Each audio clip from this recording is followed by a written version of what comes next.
Les châteaux de la Loire sont une composante majeure de l'identité régionale. Ils témoignent de la construction de l'État monarchique depuis la cour de Jean de Berry à Bourges au tournant du XVe siècle jusqu'à la fin de la dynastie des Valois dans la dernière décennie du XVIe. Même si on ne peut pas rester insensible devant Chenonceau ou Chambord, il serait réducteur de confondre la région tout entière avec le Val-de-Loire. La Beauce, terre de grande culture dans l'orbite du Grand Paris, et la Sologne, vaste zone boisée et humide, font aussi partie de cette région, laquelle est restée inchangée malgré la réforme territoriale de 2015.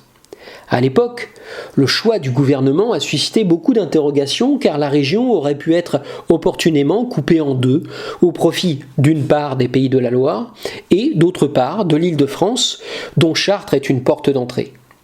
Toujours est-il que la région s'étend sur un peu plus de 39 000 km².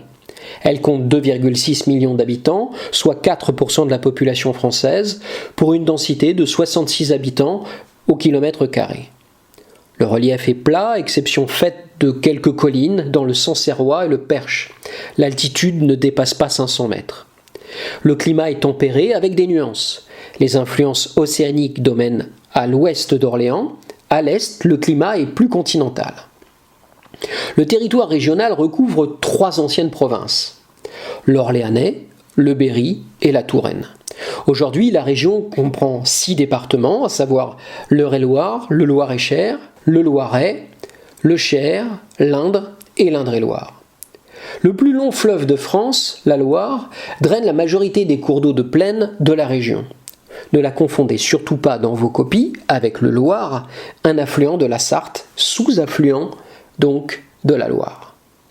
Traversant la région d'ouest en est, la Loire sépare la région en 2 parties, l'une sous l'influence de la région parisienne et l'autre tournée vers les pays de la Loire, la Bourgogne, l'Auvergne et la Nouvelle-Aquitaine voisine. Les habitants, quant à eux, sont inégalement répartis puisque la majorité réside en Val-de-Loire et à proximité de la région parisienne. Avec 300 000 habitants, le Cher est le département le moins peuplé de la région. Le Loiret est le plus peuplé avec 680 000 habitants. La Beauce, au nord-ouest du Loiret, sur le nord du Loir-et-Cher et sur la quasi-totalité de l'Eure-et-Loire, est caractérisée par de vastes plaines uniformes. On n'y trouve ni rivières caractéristiques, ni prairies naturelles, et de rares bosquets dans les fonds de vallons. L'essentiel du territoire est voué aux grandes cultures céréalières. L'agriculture y est très compétitive. En revanche, le fonctionnement des écosystèmes naturels est profondément perturbé par l'utilisation massive et désormais ancienne de produits phytosanitaires. La Sologne, quant à elle, s'étend sur une superficie de 500 000 hectares. Elle comprend 2800 étangs, des landes et de vastes forêts. Elle est traversée par la Sauldre, le Beuvron et le Causson et attire de nombreux visiteurs grâce au château de Chambord. C'est aussi devenu en quelque sorte le terrain de jeu des Parisiens, résidents secondaires et chasseurs pour beaucoup issus des milieux d'affaires et des médias. La Brenne, c'est l'autre région humide du territoire. Dès le 7e siècle, les moines des abbayes de Saint-Cyran et de Méobec trouvèrent un moyen d'exploiter ces lieux où l'agriculture était impossible puisque le sol était trop humide en hiver et desséché dès les beaux jours. Au reste, la région n'échappe pas aux inondations. Les grandes crues de la Loire de 1846, 1856 et 1866 sont dues à la conjonction de fortes crues de l'Allier et de la Loire au bec d'Allier. D'autres, plus importantes encore, ont eu lieu par le passé. D'ailleurs, dès le Moyen Âge, les sociétés locales ont cherché à s'en protéger en construisant des levées de terre. À l'époque moderne, Colbert multiplie et renforce ces digues pour les rendre insubmersibles. De nos jours, l'entretien des digues est jugé, à juste raison, coûteux et complexe, mais dans certains secteurs, elles sont indispensables.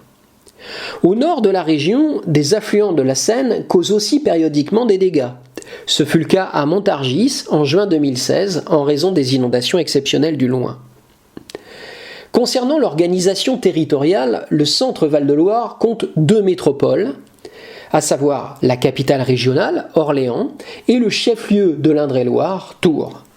Derrière ces 2 pôles majeurs, respectivement 287 000 habitants et 294 000 habitants à l'échelle de l'agglomération, La région s'appuie sur un réseau de villes-préfectures dont les chefs-lieux sont Bourges dans le Cher, Blois dans le Loir-et-Cher, Châteauroux dans l'Indre et Chartres en Eure-et-Loir. Les villes moyennes et les pôles de proximité jouent un rôle, vous le savez, absolument majeur dans l'équilibre des territoires. Or, depuis une trentaine d'années, le double mouvement de mondialisation-métropolisation a remis en cause leur modèle tout en fragilisant leur base résidentielle et productive.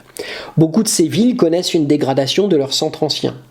Comme dans d'autres régions proches de Paris, toutefois, la crise sanitaire peut changer la donne.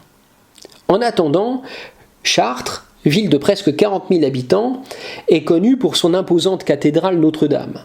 Cette dernière, de style gothique, achevée en 1220, domine toujours le paysage urbain. La ville influence le nord de la région, qui s'est industrialisée dans les années 70 grâce aux décentralisations d'Île-de-France. Cette zone bénéficie de la présence d'industries de haute technologie ou à forte valeur ajoutée. Ces industries n'ont cependant pas suffi à préserver complètement la région des pertes d'emplois industriels, lesquels restent, en outre, très dépendants des sièges sociaux franciliens, 38% des effectifs salariés.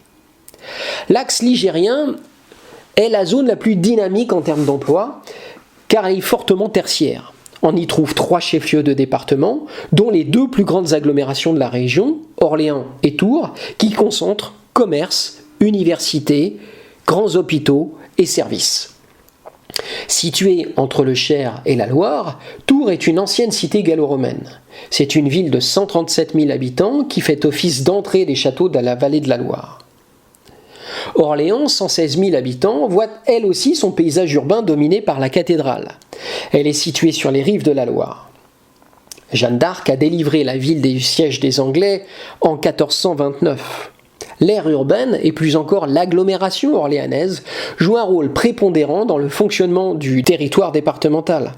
Cette position dominante résulte d'une conjugaison de facteurs positifs.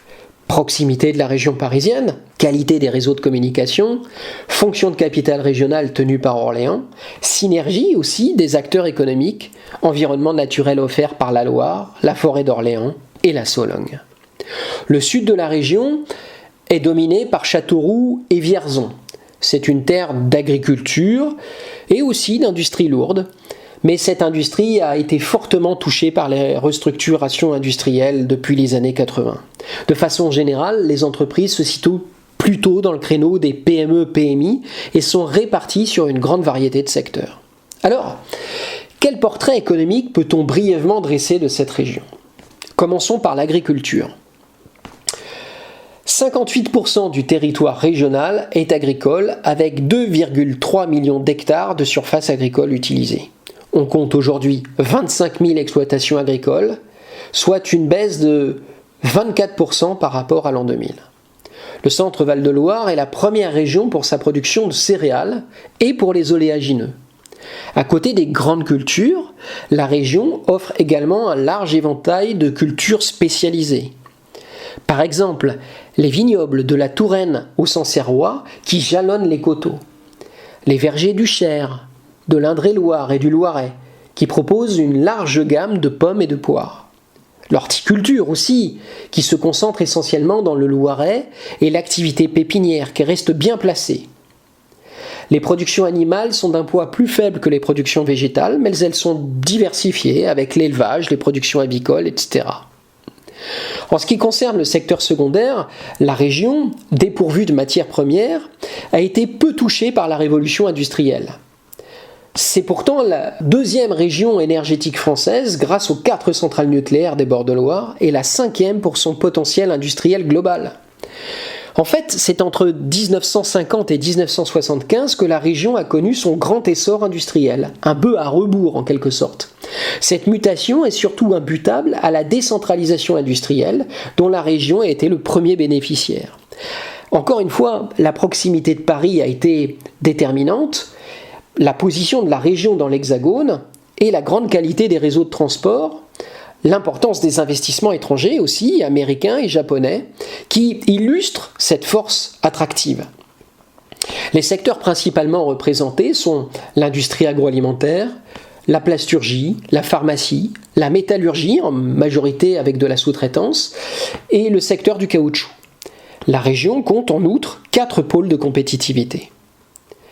Bénéficiant d'une position géographique privilégiée dans les échanges entre le nord et le sud de l'Europe, de la proximité de l'Île-de-France, encore une fois, et d'un excellent maillage autoroutier, une importante activité logistique s'est développée, notamment sur l'axe ligérien.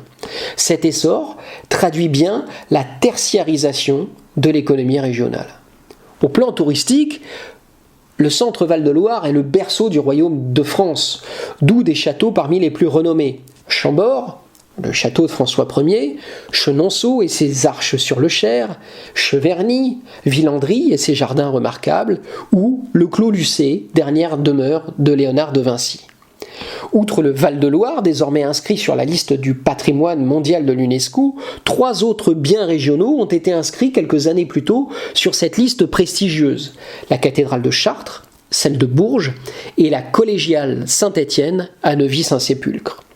Ce riche patrimoine historique est le moteur du tourisme régional, d'autant qu'il est complété par 3 parcs naturels régionaux, celui de la Brenne, de la Loire, de l'Anjou et de la Touraine, et enfin celui du Perche, partagé avec la Normandie.